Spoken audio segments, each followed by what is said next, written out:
In November 2008, a band of Somali pirates caused an uproar when they hijacked a Ukrainian freighter 200 miles off the coast of Somalia.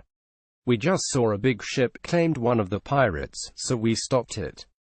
Imagine their surprise when the booty turned out to be $30 million worth of tanks, grenade launchers, and other heavy weaponry.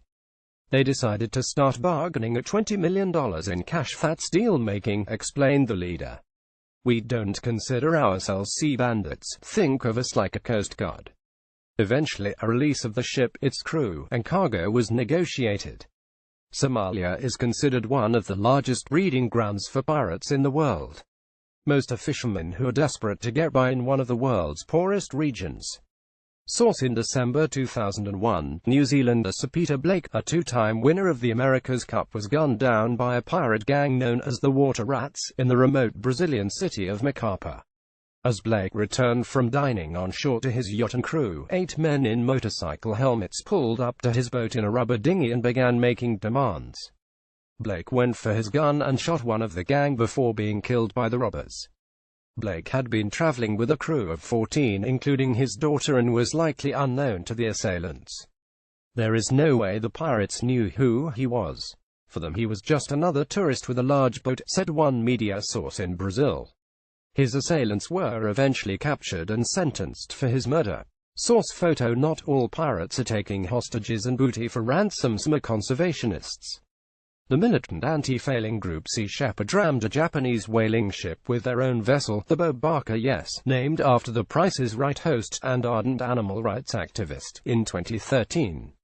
The organization has been chasing down whaling ships off Antarctica, harassing the fishermen, and taking extreme measures to protect the mammals. "You don't need a peg leg or an eye patch," claims Judge Alex Kozinski of the U.S. Circuit Court of Appeals. "When you ram ships' hull, containers of acid drag metal-reinforced ropes in the water to damage propellers and rudders, launch smoke bombs and flares with hooks, and point high-powered lasers at other ships, you are, without a doubt, a pirate, no matter how high-minded you believe your purpose to be." Source: the luxurious yacht sailing through Caribbean waters, loaded with wealthy tourists, will often attract the attention of local pirates. In December 2008, a group of vacationing friends had anchored the 70-foot yacht in the harbor of scenic Chateau Bel Air when 3 men armed with guns and other weapons climbed aboard the ship in the middle of the night. After taking in jewelry, cash, cameras, and cell phones worth thousands of dollars, the bandits commanded the captain of the ship to steer the vessel out into the sea, or be blasted by rocket-propelled grenades. One of the victims, a mother of 3 from Cleveland, recounted the surreal feeling of being victimized by real-life pirates of the Caribbean. "There are times when it's happening, and you think it's not real," she said. At one point one of them said, "If you don't find your wallet, he'll kill you, and I was so traumatized I forgot that I hadn't brought my wallet on the trip. I was saying, oh my God, I can't find it, I've got to find it," thinking about our kids at home. Source: while most modern-day pirates come armed with the latest in weaponry, marauders used old-fashioned methods in a May 2016 attack on a ship near Georgetown, Guyana. Armed with cutlasses, 5 men pulled up alongside and boarded a fishing vessel, tied up the 4-man crew, threw the captain overboard, and took off with the ship's 2 motors. The captain was found drifting in the ocean and was rescued by another fishing boat, but the rest of the crew wasn't so fortunate. 3 men were never found, and the last was found dead. Source photo: the cruise ship Seabourn Spirit was sailing about 100 miles off the coast of Somalia on its way from Egypt to Mombasa, Kenya, when it was attacked by a pair of Somali pirate ships. The 302 mostly American passengers were terrified when the boat was fired upon with automatic weapons and rocket-propelled grenades. "My daughter saw the pirates out our window," passenger Edith Laird from Seattle. "There were at least 3 RPG that hit the ship, one in a stateroom 4 doors down from our cabin," she said. The quick-thinking crew of the ocean liner, lacking any suitable weapons to retaliate, decided to use an onboard acoustic bang to scare off the pirates, who believed they were under return fire. Source photo: Somali piracy has become such a huge problem in the Gulf of Aden. Joint operations between nations are now being carried out to protect shipping lanes. In April 2017, when the merchant ship OS-35 sailing from Malaysia to Yemen was attacked, the navies of India and China came to the rescue of 19 Filipino crewmen trapped in the lower decks of the bulk carrier. Using Indian helicopters and Chinese warships, they thwarted the pirates and escorted the ship safely to port.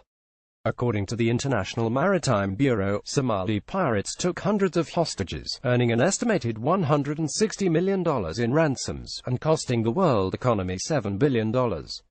Source: It was something of a surprise when two American sailors, a captain and chief engineer, were singled out for kidnapping, and held for ransom by Nigerian pirates. During the storming of a U.S.-flagged oil transport vessel, the Retriever, the Americans were separated from the crew and taken from the ship. Although the American government has a policy against paying ransom for kidnapped U.S. citizens, they will get involved in negotiations. If you take the Americans, you get a good price, but at the same time you bring a lot of heat on you too, said a former senior FBI agent. The FBI and the State Department were able to secure freedom for the two Americans by enabling an unnamed third party presumed to be a representative of an insurance company to deliver a $2 million ransom. Source: The Strait of Malacca, running between Malaysia and Indonesia, a shipping superhighway where more than half the oil imported by Japan and China is carried, are thought to be some of the world's most dangerous waters. An attack in May 2014 displayed some of the brazen characteristics common to the area's well-coordinated pirates. As evening approached, 10 armed men pulled up to the tanker Orapun 4 in a speedboat and burst onto the bridge of the carrier. The ship was carrying fuel between Singapore and Borneo for a Thai shipping company. The 14-man crew was locked below the deck, and the communications system was disabled. The pirates then covered the first and last letters of the boat name, distorting the name to read Rapi. When the ship was declared missing in radio alerts, the Rapi went unnoticed by other boats in the area. Meanwhile, the bandits siphoned off 3,700 metric tons of fuel into another boat and made off with $1.9 million in fuel. Source: Photo: Peru. Isn't commonly associated with piracy, yet pirates inspired by some of the highly publicized successes of Somali and Nigerian raiders in African waters, have sprung up in South America. A band of criminals known as the Pirates of the Sea rowed out to a Japanese tuna trawler, the Kenyu Maru 2, as it lay anchored 3 miles outside the port of Callao.